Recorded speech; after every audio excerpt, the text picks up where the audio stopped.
तो आज हम अपोजिट सीरीज को फिर से कंटिन्यू करने जा रहे हैं। अगर आपने प्रीवियस चैप्टर्स की एक्सप्लेनेशन नहीं देखी तो आप देख सकते हो, प्लेलिस्ट में अवेलेबल है एसेंशियल टू गोडो नाम से, और प्लेलिस्ट का लिंक डिस्क्रिप्शन में भी है, तो आप डायरेक्ट वहां पे क्लिक करके भी देख सकते हो। तो जैसे कि हमने प्रीवियस चैप्टर में देखा था, लूजेंग के फर्स्ट ट्रायल में होता है कि उसे टग ऑफ वॉर में दो बॉडी बिल्डर्स को हराना होता है। लूजेंग और उनके बीच में बराबरी का मुकाबला हो रहा होता है, तो लूजेंग सोच रहा होता है ऐसे तो मैं हार जाऊंगा। तभी अफू उसे आइडिया देता है कि इसमें तुम्हें अपनी स्ट्रेंथ को यूज नहीं करना है, तुम्हें अपनी स्किल को यूज करना है। तो चैप्टर नंबर 26 की स्टार्टिंग होती है। लूजेंग सोच रहा होता है कि डिटेल्स, इसमें क्या डिटेल्स होंगी जो अफू ने मुझे भी बोला है। जो स्ट्रेंथ है इन 100 पीपल की कंबाइंड में, वो हमेशा मेरे से थोड़ी सी ज्यादा स्ट्रॉन्ग होती है। ये यूजलेस है कि मैं कितनी भी ज्यादा अपनी स्ट्रेंथ को इंक्रीज करूं। फिर लूजेंग ध्यान देता है उनकी तरफ और उसको आवाज सुनाई देती है जो कि वो रिदम में अपनी रस्सी को खींच रहे होते हैं, हीव हो करके। लूजेंग को आइडिया मिल जाता है और लूजेंग बोलता है कि हाँ मुझे पता लग गया, जो डिटेल्स है वो उनकी शाउटिंग में है, हीव हो करके। वो तभी पुल करते हैं अपनी पूरी स्ट्रेंथ को लगा के जब वो हो बोल रहे होते हैं। मुझे इस रिदम को तोड़ना पड़ेगा जीतने के लिए। तो लूजेंग स्माइल करता है। जब वो हो बोलते हैं तब लूजेंग डिफेंड कर रहा होता है, क्योंकि तब वो पूरी अपनी पावर को यूज करते हैं। फिर जैसे वो ही बोलते तो लूजेंग अपनी पूरी स्ट्रेंथ को लगा के पीछे की तरफ खींचता है उनको। बॉडी बिल्डर्स थोड़े से आगे की तरफ खिसक जाते हैं। फिर लूजेंग ऐसे ही इसी मेथड को यूज करता है और लास्ट में उन्हें हरा देता है। लूजेंग बोल रहा होता है कि अच्छा ये छोटी सी बात यही थी। फिर लूजेंग उस ट्रायल को पास कर देता है। अफू आता है और बोलता है ये इतना भी बुरा नहीं था, मैंने तुम्हें सिर्फ छोटा सा हिंट दिया था और तुम फिगर कर पाए कि क्या करना तुम्हें क्या नहीं। अब मेरा तुम्हारे ऊपर थोड़ा सा विश्वास जो वो इंक्रीज हो गया है। फिर अफू लूजेंग को बोलता है कि जो तुम्हारा नेक्स्ट ट्रायल है वो तुम्हारी स्पिरिट और सोल को टेस्ट करेगा। लूजेंग सोच रहा होता है मैंने स्पिरिट अटैक्स को बड़ी ज्यादा प्रैक्टिस की है, तो ये मेरे लिए बड़ा ज्यादा आसान होगा। अफू बोल रहा होता है कि अगर तुम केयरफुल नहीं हुए तो तुम्हारी जो सोल होगी वो डिस्ट्रॉय हो जाएगी और तुम एक सोललेस पागल बन जाओगे और यहाँ पर घूमते रहोगे, और अगर तुम जीत गए तो ये इमोर्टल मैनर तुम्हारी हो जाएगी। और मैं तुम्हें वार्निंग दे देता हूँ, ये ट्रायल बड़ा ज्यादा डेंजरस और मुश्किल है। तो एटमोस्फेयर होता है लूजेंग के अराउंड वो चेंज हो जाता है और लूजेंग एक जंगल में पहुंच जाता है और उसके सामने जो होती है सीढ़ियां होती हैं जो कि की से फॉर्म्ड होती हैं। तो उसे आवाज सुनाई देती है जो ट्रायल है इस बार वो है इसके ऊपर चढ़ना। अगर तुम टॉप पे पहुंच जाओगे तो तुम पास कर जाओगे इस ट्रायल को। लूजेंग उन सीढ़ियों की तरफ देखता है और चलना स्टार्ट कर देता है। लूजेंग चलते चलते सोच रहा होता है कि ऐसा तो नहीं लग रहा कि यहाँ पे कोई ट्रैप्स है। तो फिर लूजेंग का आवाज सुनाई देती है जो पहले 1000 स्टेप थे वो परफेक्टली नॉर्मल है, पर इसके बाद जो होगा वो होगा असली मुश्किल और ट्रायल की बिगिनिंग। तो लूजेंग बोल रहा होता है इसका क्या मतलब कि रियल टेस्ट तभी स्टार्ट होगा जब मैं नेक्स्ट स्टेप लूंगा। तो लूजेंग जैसे 1001 स्टेप पे पैर रखता है तो उसे बड़ी ज्यादा पेन फील होती है। लूजेंग देख रहा होता है कि ये क्या हुआ, ऐसा तो कुछ नहीं लग रहा कि स्टेयर केस में कुछ मतलब सीन हो या फिर कुछ चेंजेस हो। तो फिर लूजेंग ध्यान देता है और लूजेंग को दिखता है एक थंडर टाइप जो होती है वो उसके पैर को चढ़ रही होती है। फिर लूजेंग देखता है और हैरान हो जाता है, वो सोचता है ये तो साउल अटैक है। लूजेंग बोलता है अच्छा ये केस है। तो फिर लूजेंग जो होता है वो जंप कर करके स्टेयर केसेस को पास कर रहा होता है। वो एक ही बार में बड़ी ज्यादा सीढ़ियों को पास कर ले रहा होता है। फिर आगे जाके लूजेंग को जो होती है वो फायर वाली सीढ़ियां दिखाई देती है जो कि नेक्स्ट 1000 स्टेप्स तक होती है। तो उनको पार करते करते लूजेंग पूरी तरह से जल जाता है। वो एक्चुअली में जलता तो नहीं है पर उसको फीलिंग आ रही होती है कि वो जल रहा है, क्योंकि साउल अटैक होता है और मेंटल स्टेट को टेस्ट कर रहा होता है। लूजेंग चिल्ला के नीचे गिर जाता है। लूजेंग से फर्स्ट सीढ़ी भी नहीं चढ़ी गई होती है उन फायर सीढ़ियों में से। लूजेंग सोच रहा होता है कि कोई ना कोई तरीका तो होगा इसको पास करने के लिए, क्योंकि इमोर्टल जो है वो कोई इम्पॉसिबल ट्रायल को तो बनाएगा नहीं। लूजेंग सोच रहा होता है कि मैं इतना ज्यादा बेवकूफ कैसे हो सकता हूँ, मैं इसको कैसे भूल गया कि मैं अपनी स्टेट ऑफ फॉरगेटिंग वनसेल्फ को यूज कर सकता हूँ, जो कि एक मेंटल स्टेट है। इसमें जो होता है लूजेंग अपनी सोल को अपने शरीर से बाहर निकाल देता है और उसको कोई डर फील नहीं होता है और जो मेंटल प्रेशर होता है वो भी फील नहीं होता है। सीढ़ियों को चढ़ना स्टार्ट कर देता है। लूजेंग चढ़ते चढ़ते बड़े आगे पहुंच जाता है और वो सोच रहा होता है ये इतना भी सिंपल नहीं होगा, पक्का कुछ आगे होगा जो मेरा वेट कर रहा है। तो लूजेंग चलते जाता है आगे की तरफ तो उसे मॉन्स्टर दिखाई देते हैं जो कि लूजेंग की तरफ आ रहे होते हैं उसे खाने के लिए। लूजेंग आइज क्लोज कर लेता है, फिर खोलता है और बोलता है ये तो सिर्फ एक इल्यूजन है और ये मेरे सिर का खेल है। लूजेंग ऐसा सोच रहा होता है तो फिर वो गायब हो जाती है सामने से इल्यूजन। अफू बोल रहा होता है कि ये इतना भी बुरा नहीं था हंसते हुए, अगर तुम्हारे पास थोड़ा सा भी डर होता तुम्हारे दिल में तो ये जो बीस्ट है ये तुम्हें खा जाते। अब तुम्हें सिर्फ एक सिंगल लेवल बचा हुआ है, जल्दी जाओ तुम कर सकते हो। फिर आगे चलते चलते लूजेंग वहां देख रहा होता है तो उसे उसके फादर दिखाई देते हैं जो कि स्केलेटन ही बन गए होते हैं पूरी तरह से। वो लूजेंग की तरफ अटैक कर देते हैं और लूजेंग के कंधे को काटने लग पड़ते हैं। अफू बोल रहा था पीछे से कि अपने असली फीलिंग्स की बात सुनो। तो लूजेंग सोच रहा था मेरी असली फीलिंग्स कौन सी हैं अब। तो उसे फिर अपनी फीलिंग्स याद आती हैं। असली वो होती है कि जो मैंने रास्ता चूज किया है वो मैंने पहले से डिसाइड किया हुआ है, मैं उस रास्ते पे चलता रहूंगा, मेरे को कोई चेंज नहीं कर सकता और ना ही मेरे को बोल सकता है कोई रास्ते को चेंज करने के लिए। यही मेरी ट्रू फीलिंग्स है और मेरी ट्रू फीलिंग्स जो है वो कभी नहीं बदलेंगी। फिर वो बोलता है फादर रेस्ट इन पीस, अब मुझ पे छोड़ दो, मैं अपनी छोटी बहन का ध्यान रखूंगा। तो फिर वो इल्यूजन होती है उसकी फादर की, वो भी गायब हो जाती है। तो लूजेंग उस सीढ़ियों की टॉप पे पहुंच जाता है और वहां पे वो एटमोस्फेयर फिर से नॉर्मल में कन्वर्ट हो जाता है। अफू आ जाता है और बोलता है कांग्रेचुलेशन, तुम अभी से ही टेम्पररी ओनर माने जाओगे इस इमोर्टल मैनर के। लूजेंग बोलता है टेम्पररी ओनर। तो अफू बोलता है हाँ ये सच है, पूरी तरह से तुम्हें इमोर्टल मैनर अपना बनाना होगा तो तुम्हें और भी ट्रायल्स को पास करना पड़ेगा,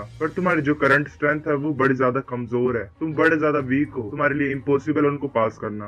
पर अभी के लिए तुम लास्ट टेस्ट में पार्टिसिपेट कर सकते हो, जिससे तुम्हें हेवनली विजुअलाइजेशन मैप मिलेगा। लूजेंग बोलता है हेवनली विजुअलाइजेशन मैप। तो अफू बोलते है कि मुझे नहीं पता तुम कौन सी जिंदगी में और कौन सी दुनिया में रह रहे हो, तुम एक कल्टिवेटर हो और तुम्हें हेवनली विजुअलाइजेशन मैप के बारे में नहीं पता। लूजेंग बोल रहा होता है ये वर्ल्ड कितना ज्यादा बड़ा है, जो ईस्टर्न रीजन है वो तो छोटी सी जगह है पूरी दुनिया में। तो अफू बोलता है कि तुम्हें अपनी इनिशिएट एनर्जी को स्ट्रॉन्ग बनाने के लिए हेवनली विजुअलाइजेशन मैप चाहिए। ये पॉसिबल है बिना मैप के भी तुम्हें अपनी इनिशिएट एनर्जी को स्ट्रॉन्ग बनाना भी, पर उसके लिए तुम्हें खुद के ऊपर रिलाई करना पड़ेगा और जो स्ट्रेंथ होगी इनिशिएट एनर्जी की वो 10 टाइम्स या फिर 100 टाइम्स वीक होगी। तो अफू जो होता है वो मैप्स को क्रिएट कर देता है लूजेंग के सामने। तो लूजेंग बोल रहा होता है मैं इन मैप्स को क्यों नहीं देख पा रहा हूँ। तो अफू बोलता है जो स्ट्रेंथ है इन 5 मैप्स की वो डिफरेंट है। जो फर्स्ट मैप है वो full sky saintly sword map है और जो कि वीकेस्ट है और लास्ट है, और जो अल्टीमेट मैप ऑफ कोस्मोस है ना वो बेस्ट है। ये डिपेंड करता है कि तुम कितने ज्यादा लेवल को पास करते हो ट्रायल में। जितने ज्यादा तुम लेवल्स को पास करोगे तुम उतने ज्यादा मैप्स को देख पाओगे उनके लेवल के मुताबिक। लूजेंग बोलता है अल्टीमेट मैप ऑफ कोस्मोस, मैं इसको पक्का ही पाऊंगा। अफू बोलता है उस मैप को ऑब्टेन करना बड़ा ज्यादा मुश्किल है, अभी के लिए तुम सेकंड और थर्ड मैप को क्यों नहीं ट्राई करते, वो भी तुम्हारे लिए अच्छा होगा जिस लेवल की तुम्हारी अभी स्ट्रेंथ है। तो लूजेंग बोलता है चलो मैं ट्राई करता हूँ। अफू जो होता है उसको भेज देता है एक जगह पे, तो वहाँ पे उसे लूजेंग को आवाज सुनाई देती है कि इस ट्रायल में 5 वेव्स होंगी जो कि कोरस्पॉन्ड करेंगे उन 5 मैप। जो फर्स्ट वेव है वो फिशमैन्स की वेव है, ये इतनी भी ज्यादा डिफिकल्ट नहीं होगी जितनी की तुम्हारी स्ट्रेंथ है। लूजेंग अपने फ्लाइंग नाइफ को निकालता है और उनसे लड़ने लग पड़ता है। कुछ टाइम के बाद लूजेंग उन सभी फिशमैन्स को हरा देता है। तो लूजेंग को आवाज सुनाई देती है जो सेकंड वेव है वो कंसिस्ट करती है सैवेज स्वैम्प बीस्ट के लिए। ये कम है फिशमैन के नंबर के मुताबिक, पर ये बड़ी ज्यादा पावरफुल है। लूजेंग उनकी तरफ अटैक करता है पर वो डोज कर लेते हैं। तो लूजेंग को अफू की आवाज आती है और वो बोलता है कि ये जो फ्लाइंग नाइफ है तुम्हारे हाथ में इतना भी बुरा नहीं है, पर तुम्हें केयरफुल होना पड़ेगा थर्ड वेव में। अगर तुम जीत नहीं पाओगे तो तुम एग्जिट कर सकते हो इस ट्रायल को। लूजेंग बोलता है मुझे अपनी बहन को बचाना होगा और मुझे हर एक अपॉर्चुनिटी का एडवांटेज लेना पड़ेगा ताकि मैं स्ट्रॉन्ग बन सकूं। लूजेंग उन सैवेज स्वैम्प बीस्ट को मार देता है और जो थर्ड ट्रायल होता है वहाँ पे उसे स्नेक्स दिखाई देते हैं। अफू बोलता है ये एंशिएंट बीस्ट है जिसको 9 हेडेड हाइड्रा भी बोलते हैं और तुम्हें ध्यान देना पड़ेगा क्योंकि इनका जो वेनम है वो बड़ा ज्यादा खतरनाक होता है।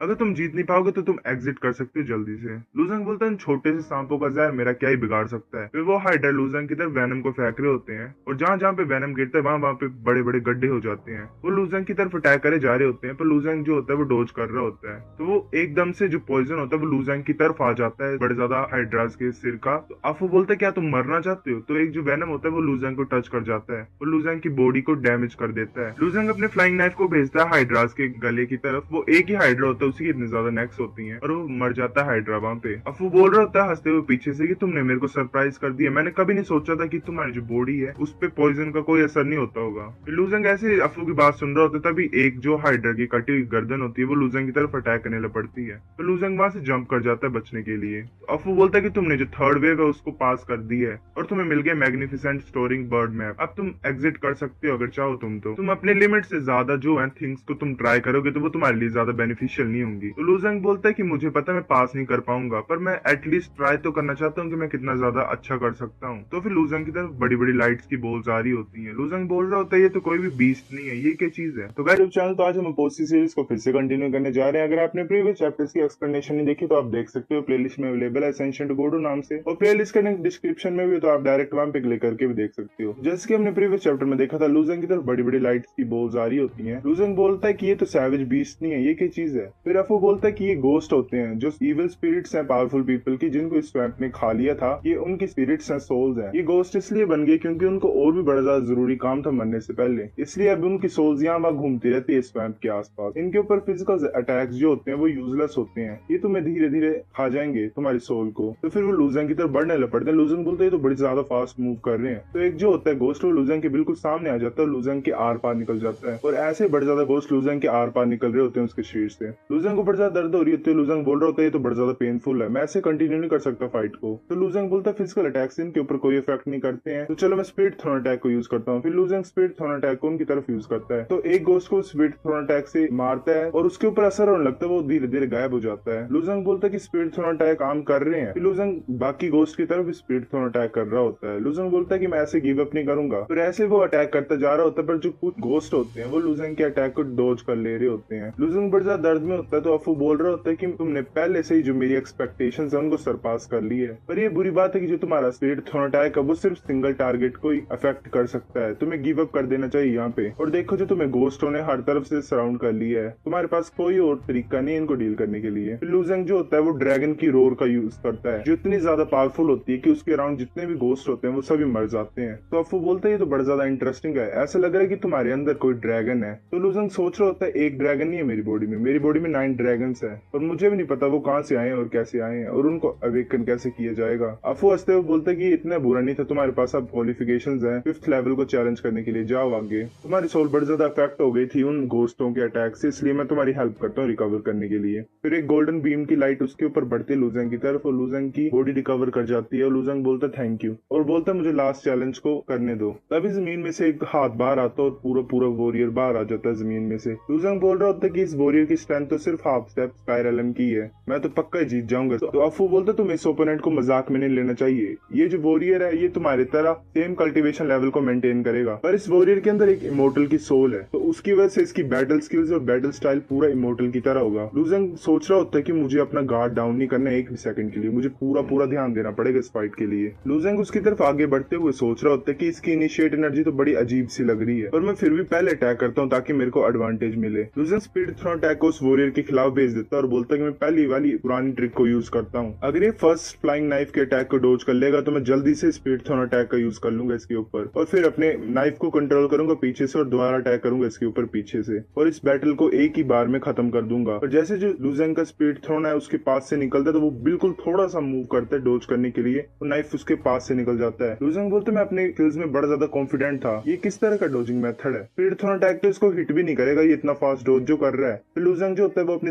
फ्लाइंग नाइफ को बुला लेता है पर वो फिर से वैसे डोज करता है वॉरियर उसको। तो लूजेंग बड़ा ज्यादा हैरान हो जाता है और बोलता है कि पक्का हाफ स्टेप स्काईरेलम की पावर है। फिर वो वॉरियर लूजेंग की तरफ आ रहा होता है और अपनी इनिशिएट एनर्जी से लूजेंग की तरफ अटैक करता है। वो लूजेंग के आर पार निकल जाती है एनर्जी, लूजेंग दर्द के मारे स्टन हो जाता है और एक जगह रुक जाता है। फिर वो वॉरियर अपने दोनों हाथों को जोड़ के पंच मारता है लूजेंग की पीठ में बड़ी जोर से, उसकी वजह से लूजेंग बड़ी जोर से जमीन पे गिरता है। लूजेंग जमीन को स्क्रैच कर रहा होता है और बोल रहा है कि ऐसे नहीं हारूंगा मैं, पर जैसे लूजेंग उठता है तो वॉरियर उसे बड़ी जोर से पंच मारता है और लूजेंग ऊपर की तरफ उठ जाता है, फिर नीचे गिर जाता है। लूजेंग सोच रहा होता है कि वॉरियर तो बड़ा ज्यादा पावरफुल है, ये तो मेरे ऊपर अटैक नॉन स्टॉप ही किए जा रहा है, एक अटैक के बाद एक, और मैं जो भी मूवमेंट्स कर रहा हूँ उनके बारे में इसको पहले पता लग जा रहा है, अगर ये ऐसा चलता रहा तो मैं कैसे जीतूंगा इस फाइट को। फिर वो वॉरियर बड़ी दूर होता है उसके सामने पर एकदम से लूजेंग के सामने आ जाता है। लूजेंग उसकी तरफ अटैक करने जा रहा होता है पर वो वॉरियर बड़ी आसानी से उसको डोज कर लेता है और लूजेंग की पीठ पे हाथ रख देता है और सिंपल उस हाथ की फोर्स की वजह से लूजेंग बड़ी दूर जाके गिरता है। लूजेंग के मुंह से खून निकला तो लूजेंग बोलता है कि मुझे अब मेरे और उसके बीच में डिस्टेंस को है वो कम करना पड़ेगा और मैं हैंड टू हैंड फाइट करूंगा इसके साथ। फिर लूजेंग उस वॉरियर की तरफ चलाते हुए आगे आ रहा होता है उससे लड़ने के लिए, पर वो वॉरियर उसके हाथ को हटा देता है। लूजेंग बोलता है कि तुम मुझे पीछे हटाना चाहते हो, ये तुम्हारी सही ट्राई थी, पर जो वॉरियर होता है वो अपने हाथ को एक सांप की तरह मोड़ के लूजेंग के हाथ से लपेट लेता है। फिर लूजेंग हंसता है और अपने पूरे ड्रैगन स्किल्स की पावर को यूज करता है और उस वॉरियर को हवा में उठा देता है, पर वो वॉरियर फिर से अपने हाथ और शरीर को मोड़ के लूजेंग के पीछे पहुंच जाता है और लूजेंग को पूरी तरह से जकड़ लेता है। लूजेंग उसे पलटना चाह रहा होता है उसके सिर से, पर वो एकदम से उठ जाता है वहां से और उसके ऊपर खड़ा हो जाता है। लूजेंग सोच रहा होता है ये जुजुत्सु को भी जानता है। फिर वो लूजेंग की तरफ देख रहा होता है, लूजेंग कुछ नहीं कर पा रहा होता है, पर फिर लूजेंग जैसे तैसे करके वहां से जंप करके पीछे की तरफ भाग जाता है, पर वो वॉरियर एकदम से लूजेंग के सामने आ जाता है और लूजेंग को फिर से पकड़ता है। लूजेंग उसको देख के बड़ा ज्यादा हंस रहा होता है क्योंकि उसने फ्लाइंग नाइफ छिपाया होता है अपना और उसकी तरफ भेज देता है। वो जो फ्लाइंग नाइफ होता है वो उस वॉरियर के सिर के आर पार चला जाता है और वो वॉरियर वहीं पे मर जाता है। लूजेंग सोच रहा होता है कि मैंने कभी नहीं सोचा था कि मैं इस मेथड को भी यूज करूंगा, पर क्या कर सकते हैं, मुझे और कुछ आइडिया नहीं था और मेरे पास और कोई पावर नहीं थी कि इमोर्टल को डिफीट करने की। अफू बोल रहा होता है मुझे अभी भी बिल्कुल विश्वास नहीं हो रहा कि तुम जीत सकते हो, तुम तो बड़ा ज्यादा चालाक हो, अगर तुमने बिल्कुल साफ तरीके से फाइट की होती तो तुम जीत नहीं पाते। फिर अफू लूजेंग को दोबारा उस मैप्स वाली जगह पे टेलीपोर्ट कर देता है और लूजेंग को मैप दिखा रहा होता है। लूजेंग बोल रहा होता है क्या यही है वो अल्टीमेट मैप ऑफ कॉस्मोस। अफू बोलता है ये मैटर नहीं करता तुम किस तरह से जीते हो, ये अल्टीमेट मैप ऑफ कॉस्मोस अब तुम्हारा हुआ। फिर जो वो मैप होते हैं वो छोटे होके लूजेंग के हाथ में आ जाते हैं। लूजेंग बोल रहा होता है कि बड़ा ज्यादा अजीब है, मैं अपनी आंखें नहीं हटा पा रहा हूँ इस मैप की ऊपर से। अफू बोलता है कि मैप को पहली बार देखने से ऐसा ही होगा, फिर इसको बार बार देखने से तुम नेचुरली अडेप्ट हो जाओगे और अपनी नजर को हटा पाओगे इसके ऊपर से। ये मैप तुम्हारी हेल्प करेगा पावर ऑफ सन, मून और स्टार्स को जानने के लिए और ये तुम्हारी कल्टीवेशन स्पीड को भी इंक्रीज करेगा। तुम इसको अभी ट्राई कर सकती हो पहली बार के लिए। फिर लूजेंग बैठ जाता है और वो मैप उसके सामने उड़ने लग पड़ता है। फिर लूजेंग अपनी आईज को ओपन करता है और उसकी आईज से वायलेट कलर का ऑरा रिलीज हो रहा होता है और लूजेंग मेडिटेशन स्टेट में चल जाता है। तो गाइस चैप्टर नंबर 27 लेता था। अगर आपको वीडियो प्रीवियस चैप्टर में देखा था, लूजेंग उस मैप को देख रहा होता है तभी जो उसकी आई से वायलेट कलर का ऑरा रिलीज होता है। तो चैप्टर नंबर 28 की स्टार्टिंग होती है। उस मैप में से वॉयलेट कलर की स्टारलाइट एनर्जी बार रिलीज हो रही होती है। लूजेंग उसे देख के बड़ा ज्यादा हैरान हो जाता है और वो मेडिटेट करने लग पड़ता है। अफू बोलते हैं कि ये बड़ा ज्यादा अजीब है, ये तुम्हारा पहले टाइम था, पर तुमने अभी से ही जो है असली नेचर को पता लगा लिया स्टारलाइट एनर्जी का। ये तो सिंपली अजीब है बड़ा ज्यादा, तुम तो पक्का ही एक जीनियस हो। तो फिर 3 दिन बाद लूजेंग अपनी आईज को ओपन करता है और जो वो स्टारलाइट होती है वॉयलेट कलर की, वो लूजेंग के हाथ को सराउंड कर रही होती है। लूजेंग बोल रहा होता है कि ये अल्टीमेट मैप ऑफ कॉस्मोस तो बड़ा ज्यादा अमेजिंग है। ये स्टारलाइट एनर्जी तो ऐसी हरकतें कर रही है जैसे कि ये मेरी सोल को साफ कर रही है और पावरफुल बना रही है। और ऊपर से जो मेरी स्काई डेमन की है जो सभी कीज को खा जाती है, वो भी इस की के साथ एग्जिस्ट कर सकती है। वो दोनों साथ में मैं यूज कर सकता हूँ। फिर वो लूजेंग के हाथ से की गायब होने लग पड़ती है। लूजेंग सोच रहा होता है ये क्या हो रहा है। वो की होती है वो लूजेंग की बॉडी में वेनम की तरह फैल रही होती है पूरी तरह से और उसके पेट पे इकट्ठा हो रही होती है। लूजेंग बोलता है ये तो क्या हुआ, ये तो मैं ब्रेक थ्रू कर गया। फिर जो वो लाइट होती है वॉयलेट कलर की स्टार लाइट, वो लूजेंग के हाथ में बड़े अच्छी तरह से फ्लो कर रही होती है। लूजेंग बोल रहा होता है ये तो स्काई डीमन इनिशिएट एनर्जी है। तो अफू बोलता है कांग्रेचुलेशन, अब तुम स्काई रेलम में एंटर कर चुके हो। लूजेंग फिर अफू को बोलता है कि मेरा टाइम यहाँ पे लिमिटेड है, मैंने कभी एक्सपेक्ट नहीं किया था कि मैं इतना ज्यादा यहाँ पे रहूंगा और यहाँ पे अगर कुछ नहीं है मेरे लिए करने के लिए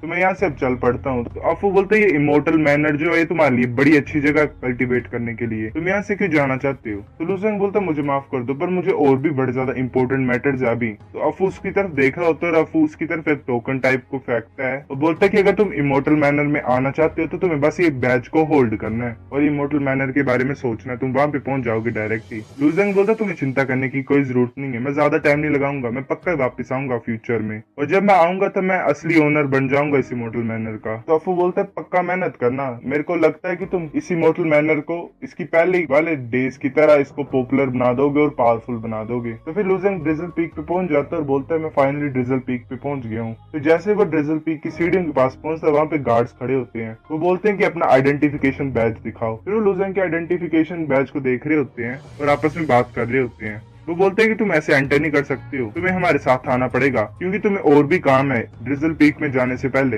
अपने हाथ मेरी तरफ करो। लूजेंग बोलता है क्यों। लूजेंग अपने हाथ आगे करता है और वो गार्ड्स बोलते हैं तुम्हें पता लग जाएगा जब हम वहां पे पहुंचेंगे। तो वो लूजेंग को हथकड़ी लगा देते हैं और फिर वो फ्लाइंग कैरेज में एक जगह पहुंचते हैं जहाँ पे एक वो लिखा होता है स्टोन पिलर पे पनिशमेंट माउंटेन। तो जैसे लूजेंग वहां पे पहुंचते तो वो गार्ड्स बोलते हैं कि जाओ अब इसके अंदर। तो फिर लूजेंग जजमेंट हॉल के अंदर चला जाता है। वहाँ पे एक इंसान बैठा होता है, वो उससे बोलता है लूजेंग को झुकने के लिए। वो होता है जजमेंट हॉल का डेप्यूटी चीफ जिसका नाम होता है क्विनमू। लूजेंग बोलता है मैं आज तक किसी के सामने नहीं झुका, मैं सिर्फ अपने पेरेंट्स के सामने झुकता हूँ और जो ये हेवन है और अर्थ है इसके सामने झुकता हूँ। तो क्विनमू बोलता है तुम्हारी इतनी हिम्मत, और बोलता है अच्छा झुकना इतना ज्यादा इंपॉर्टेंट नहीं है, पर तुमने बड़े ज्यादा जो क्राइम्स है उनको कमिट किया है, तुम्हें पता भी है तुम्हें यहाँ पे क्यों बुलाया गया है। तो लूजेंग बोलता है नहीं मुझे नहीं पता है। तो क्विनमू बोलता है अच्छा तुम्हें नहीं पता तो मैं तुम्हें बताता हूँ। कुछ दिन पहले तुमने डीमन स्लेइंग ट्रायल में जो पार्टिसिपेट किया था, पर तुमने डीमंस के साथ मिलकर जो हमारे डिसिपल है किंग इंसेक्ट के उनको मारा है और ये बड़ा ज्यादा मेजर क्राइम है जिसकी वजह से तुम्हारी पूरी फैमिली को भी मरना पड़ सकता है। लूजेंग हंसते हुए बोलता है कि तुम सच में क्या करना चाहते हो मेरे साथ और क्या ड्रामा कर रहे हो। तो क्विनमू बोलता है मैंने पहले से इस मैटर को इन्वेस्टिगेट कर दिया है और फाइंड किया ये कि तुम्हारी फैमिली से इससे कोई रिलेशन नहीं है, पर तुम्हें जो है वो पनिशमेंट लेने पड़ेगी ये। तो लूजेंग बोलता है मैं तुम्हारे सामने खड़ा हूँ, तुम्हारे पास हिम्मत है तो मेरे को पनिश करके बताओ। तो क्विनमू बोलता है अच्छा तुम मरना चाहते हो तो मैं तुम्हारी इस विश को पूरा करूंगा। और फिर वो ऑर्डर करता है कि जाओ डिवाइन पनिशमेंट रोड्स को लेके आओ जो कि आयरन की रोड्स होती हैं। लूजेंग बोल रहा होता है कि मैंने इतने ज्यादा एफर्ट्स को यूज किया है ब्रेक थ्रू करने के लिए स्काई रेलम में, मैं इंतजार नहीं कर सकता अपनी पावर को टेस्ट करने के लिए। फिर वो जो होते हैं पनिशमेंट हॉल के मेंबर वो रोड्स को ले आते हैं और लूजेंग की तरफ अटैक करने लग पड़ते हैं। उनसे लूजेंग को कुछ असर नहीं हो रहा होता। तो क्विनमू बोल रहा होता है थोड़ी और पावर यूज करो, उस बच्चे को मारो। फिर वो सारे डिस्पल्स अपनी पावर को रिलीज करते हैं, लूजेंग को मारने लग पड़ते हैं, पर उससे भी लूजेंग को कुछ फर्क नहीं पड़ रहा होता है। तो लूजेंग सोच रहा होता है ये रोज ही नहीं होता कि मैं इस अपॉर्चुनिटी, तो लूजेंग सोचता है ये रोज ही नहीं होता, ये अपॉर्चुनिटी मुझे रोज ही नहीं मिलती जिससे मैं अपनी बॉडी को और पावरफुल बना सकता हूँ। मुझे ऐसी हरकतें करनी पड़ेंगी जैसे कि मुझे हर्ट हो रहा है, मुझे दर्द हो रही है, वरना ये मुझे मारना छोड़ देंगे। तो फिर लूजेंग चिल्लाने लग पड़ता है। तो क्विनमू हंसता और बोलता है कि जोर जोर से मारो और जोर जोर से। फिर वो हंसता और तो लूजेंग नौटंकी कर रहा होता है ऐसे चिल्लाने की। तो वो सभी जो गार्ड्स होते हैं पनिशमेंट होल के वो थक जाते हैं, पर फिर भी लूजंग को मार रहे होते हैं। तो क्विन में सोच रहा था इस बच्चे की चिल्लाने की आवाजें अभी तक चेंज नहीं हुई है, ये सेम ही है जैसे थी वो वाह और आ करके, और उसकी टोन भी सेम ही है। क्या ये फेक कर रहा है? इसका क्या मतलब है कि इस बच्चे को अभी तक कोई पेन नहीं फील हुई है? तो फिर से ऑर्डर देता है कि इसको और जोर से मारो। मैं ये बिलीव नहीं कर सकता कि इसको पेन फील नहीं होती है। फिर कुछ देर मारने के बाद वो सभी जो होते हैं जजमेंट हॉल के मेंबर वो अपने रोड्स को नीचे गिरा देते हैं। तो लूजंग बोल रहा होता है मुझे और मारो, ये अभी काफी नहीं था। तो वो सारे जजमेंट हॉल के बंदे नीचे बैठ के हाँफ रहे होते हैं जोर जोर से। तो लूजंग सोच रहा होता है इनसे और कुछ नहीं होगा। फिर जो उसके हाथ में हथकड़ी होती है लूजंग उन्हें तोड़ देता है ऐसे ही खींच के। क्यों बोलता है तुम्हारी इतनी हिम्मत कि तुम पनिशमेंट को रेजिस्ट करोगे? तुम क्या मरना चाहते हो? तुम यहाँ से भाग नहीं सकते ऐसे ही। और जो पनिशमेंट है रेजिस्ट करने के लिए जजमेंट होल को वो है डेथ। फिर वो अपने ब्रश को लेकर लूजंग की तरफ आ रहा होता है, तभी ज़ू गेफेंग आ जाता है वहां पे और बोलता है कि डेप्यूटी क्वीन यहाँ पे इतना ज्यादा सीन क्या हो रहा है, कैसा एक कमोशन मचाया हुआ है? तो क्वीन बोलता है यंग मास्टर ज़ू गेफेंग, ये जो बच्चा ये मेरी बात नहीं सुन रहा हो और इसने बड़े ज्यादा क्राइम्स किए हैं और ये जजमेंट हॉल को सामने से रेजिस्ट कर रहा है और यहाँ से भागना भी चाहता है। तो लूजंग सोच रहा होता है अच्छा इसके पीछे भी ज़ू की फैमिली है, ये सामने लग रहा है पता कि उन्हीं ने ये सब कुछ किया है। लूजंग बोल रहा होता है ये सब कुछ नौटंकी है, तो यहाँ पे अब मुझे कोई जरूरत नहीं है सीरियस होने की। तो ज़ू गेफेंग बोलता है सीरियस हो या ना हो तुम आज मरोगे, मैं तुम्हें असली एक्टिंग बताऊंगा, बस तुम ये सोच के चलो कि ये तुम्हारा लास्ट डे है एंजॉयमेंट का मरने से पहले। लूजंग बोल रहा होता है कि ज़ू गेफेंग तुम्हारे जो अभी करंट स्ट्रेंथ है, तुम मुझे डराने के लिए तुम्हारे पास क्वालिफिकेशन नहीं है, पर मेरे पास है पावर तुम्हारी जिंदगी को लेने के लिए जब भी मैं चाहूँ तो। तब लूजंग की तरफ एक अटैक आ रहा होता है, पर लूजंग अपने हाथ से उसकी ट्रेजेक्टरी को चेंज कर देता है। तब वो लड़की आगे आ जाती है जो ज़ू गेफेंग के साथ में होती है हमेशा और बोलती है ब्रदर फेंग इसे मार दो। तब जो ज़ू गेफेंग होता है वो एक स्वॉर्ड को फॉर्म कर लेता है अपने गोल्डन ओरा से और ऐसे बड़े ज्यादा स्वॉर्ड्स को फॉर्म कर लेता है अपने ऊपर और लूजंग की तरफ उन्हें भेज देता है। साथ में वो लड़की होती है ज़ू गेफेंग के साथ, वो भी लूजंग की तरफ निडल्स को भेज रही होती है और उसके साथ ही जो पनिशमेंट होल का था डेप्यूटी क्वीन वो भी अपनी सील को भेज रहा होता है लूजंग की तरफ। ऐसी सील सिर्फ फॉर्मेशन मास्टर बना सकते हैं। वो सील बिल्कुल लूजंग के सामने आ जाती है और लूजंग अपनी इनिशिएट एनर्जी को यूज नहीं कर पा रहा होता है। तो क्वीन बोल रहा होता है कि जो मेरी कैरेक्टर सील टेक्निक है ये किसी की भी इनिशिएट एनर्जी को सील कर सकती है, चलो देखते हैं अब तुम रेजिस्ट कैसे करते हो। तो लूजंग सोच रहा होता है अच्छा मैं अपनी इनिशिएट एनर्जी को यूज नहीं कर पा रहा हूँ तो इसका मतलब ये कोई एन्चेंटमेंट टाइप की है, तो चलो मैं अपने स्टोन को यूज करता हूँ। फिर लूजंग अपनी स्टोन की पावर को यूज करता है और उस एन्चेंटमेंट को तोड़ देता है। क्वीन बड़ा ज्यादा हैरान हो जाता है और सोच रहा होता है कि ये कैसे पॉसिबल है। तभी लूजंग की तरफ उस लड़की के और ज़ू गेफेंग के अटैक्स आ जाते हैं। तो ज़ू गेफेंग के अटैक्स में से बड़ी ज्यादा स्वॉर्ड्स आ रही होती है लूजंग की तरफ, पर उससे पहले एक स्वॉर्ड आ जाती है बड़ी सी लूजंग की तरफ। तब लूजंग उसे अपने हाथ से पकड़ लेता है। ज़ू गेफेंग बोल रहा होता है ये इतना भी बुरा नहीं है कि तुम मेरी स्वॉर्ड के अटैक को सामने से ले सकते हो, वो भी तुम्हें कोई डैमेज नहीं कर रही है, पर चलो देखते हैं तुम मेरी 6 रिमेनिंग स्वॉर्ड्स को भी झेल सकते हो। तो वो 6 रिमेनिंग स्वॉर्ड लूजंग की तरफ आ रही होती हैं। तो लूजंग हंसते हुए बोल रहा होता है कि मैं उन्हें रिसीव नहीं कर सकता पर मैं तुम्हारी पावर को जो है उधार ले सकता हूँ। फिर लूजंग उसकी स्वॉर्ड को अपनी डिमोनिक स्वॉर्ड में कन्वर्ट कर देता है और उसे गोल गोल घुमाता है, जिसकी वजह से वो बाकी की स्वॉर्ड वहीं पे रुक जाती हैं। ज़ू गेफेंग अपनी स्वॉर्ड को ऑर्डर दे रहा होता है कि इसे काट दो। स्वॉर्ड्स पीछे की तरफ जाके फिर लूजंग की तरफ आ रही होती हैं। तो लूजंग उन्हें भी अपनी डिमोनिक की से अपनी डिमोनिक स्वॉर्ड्स में कन्वर्ट कर लेता है। ज़ू गेफेंग बड़ा ज्यादा हैरान हो जाता है और बोल रहा होता है ये कैसे पॉसिबल है, ये कैसे हुआ? वो सारी डिमोनिक स्वॉर्ड्स लूजंग के ऊपर उड़ रही होती हैं। तभी वो लड़की है वो लूजंग की तरफ अटैक करती है, पर लूजंग अपनी एक स्वॉर्ड से उसके अटैक को रोक लेता है। फिर अपनी सारी स्वॉर्ड्स को एक बड़ी सी स्वॉर्ड में कन्वर्ट कर लेता है जो कि बहुत बड़ी होती है। ज़ू गेफेंग बड़ा ज्यादा हैरान हो जाता है और बोलते है ये तो हेवनली स्वॉर्ड अटैक है, तुम कैसे जानते हो ज़ू फैमिली की 7 mystical demon sword secret skill को? तो लूजंग सोच रहा होता है ऐसा लग रहा है कि ज़ू गेफेंग ने गलत समझ ली है, वो ये सोच रहा है कि ये हेवनली स्वॉर्ड अटैक है ज़ू फैमिली का। तो वो हंस रहा होता है चलो मैं इसको थोड़ा सा डराता हूँ। ज़ू गेफेंग वहां से भागने लग पड़ता है। तो लूजंग बोलता तुम यहाँ से भाग रहे हो पर ये बड़ा ज्यादा लेट हो गया है। तो क्वीन बोलता चाहे कुछ भी मैटर हो तुम उसे नहीं मार सकते, अगर तुम मारोगे तो तुम्हारा काम खत्म हो जाएगा, तुम सबसे बड़ी गलती कर दोगे अपनी जिंदगी की। तो वो लड़की बोल रही होती कि ब्रदर फेंग तुम भागो यहाँ से, मैं तुम्हारे लिए कवर करूंगी और इसे रोकूंगी यहाँ पे।